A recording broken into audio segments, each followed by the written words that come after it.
السلام عليكم، تحية حب وتقدير لكل مشاهدينا الكرام. إذن مرحبا بكم في حلقة جديدة خصصتها للنادي الإفريقي. سعداء جدا بتواصلي معكم، وتحية حب وتقدير لكل الجماهير الوفية لفريق الشعب.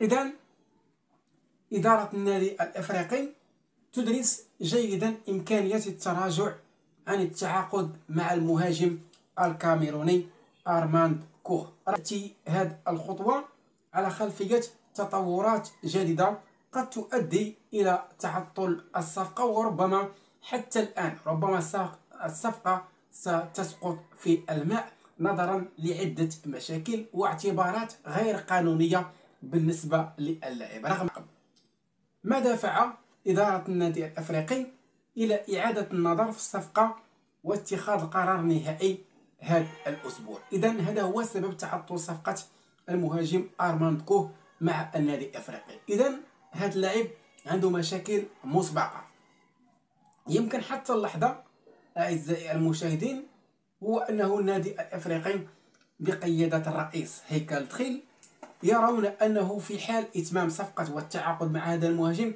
فغتكون قرارات صادمة، ويمكن تكون قرارات غير منطقية فيما يخص النادي الأفريقي. فلهذا اليوم الإدارة والمسؤولين يفكرون جديا في التراجع عن التعاقد مع صفقة الكاميروني أرماند كوه. إذن هناك مفاجآت كبرى، فالنادي الأفريقي الآن يبحث عن مهاجم آخر، المهاجم لتعويض هذه الصفقة، خصوصا بعض الأخبار اللي راجت تفيد على أنه النادي الأفريقي يرى أنه ما زال أنه الباب مفتوح أمام صفقات جديدة للتوقيع الرسمي مع النادي الأفريقي خلال الميركاتو الصيفي.